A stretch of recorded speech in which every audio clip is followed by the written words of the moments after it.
না দেখেন, আমার কাছে মনে হয় যে পেস বোলার যারাই থাকে সবারই একটা সেটআপ থাকে কিভাবে নিজেরা মেনটেন করবে।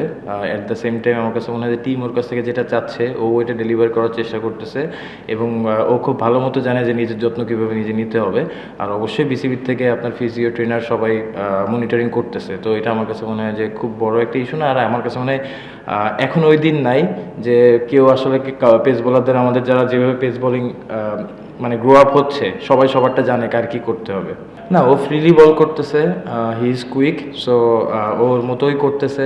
ওর যখন কোনো কিছু নিয়ে কনফিউশন থাকে আমার সাথে শেয়ার করে, তো আমি ওই জিনিসটা করতেছি, এবং আমার কাছে মনে হয় যে ও 100% দেওয়ার চেষ্টা করতেছে, ভালো বোলিং করতেছে।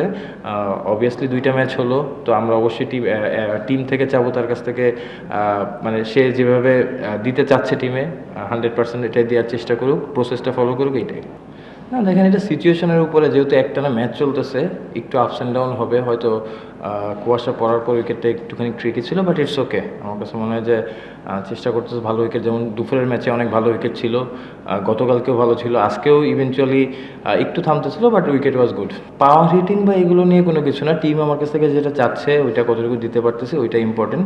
সো এখানে অন্য কিছু আসলে স্পেশালভাবে কোনো কিছু চিন্তা করার কোনো ওয়ে নাই। না দেখেন, আপনার আমার কাছে মনে হয় টি-20তে উইকেটটা খুব ইম্পর্টেন্ট। অবশ্যই আমার কাছে মনে হয় যে ওইভাবে খুব চিন্তা না করলেও আমার লাস্ট দুইটা দিন খেলা গিয়েছে, যেটা বললাম যে টাইমের সাথে সাথে উইকেটের ওই রকম রেস থাকে বা অনেক কিছু থাকে।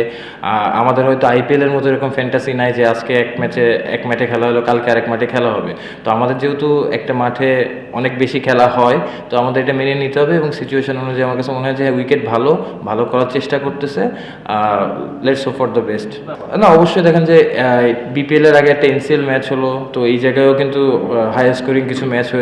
তো যত টি-20 খেলবে আমার কাছে মনে হয় যে টি-20 যে কনফিডেন্টটা সব প্লেয়াররা আরও বেশি পাবে। তো ওই দিক থেকে ওভারঅল ভালো শুরু হয়েছে, ভালো দেখা যাক। মানে টুর্নামেন্ট চলাকালীন আরও অনেক ম্যাচ হবে, তো টুর্নামেন্ট শেষে আসলে এটা আলোচনা করার অপশন থাকবে। না দেখেন, আমার কাছে মনে হয় উইকেট এটা খুবই কমন জিনিস, যে একটানা যদি খেলা হয় একটু উইকেটেরও রেস্ট আছে। আমরা মানুষ হিসেবে যেমন রেস্ট দরকার, উইকেটেরও রেস্ট দরকার, একটু আপস অ্যান্ড ডাউন হবে। বাট টু বি অনেস্ট, আমার কাছে এটা প্রেফার করি যে কম্পিটিটিভ ম্যাচ হচ্ছে কি না। অবশ্যই আপস অ্যান্ড ডাউন হবে, আবার দেখবেন যে কালকে দেখা গেল মানে নেক্সট ম্যাচে হয়তো আবার আরও হাই স্কোরিং ম্যাচ হচ্ছে, যেমন দুপুরেও হাই স্কোরিং ম্যাচ হয়েছে। তো এটা ডিপেন্ড করে আসলে।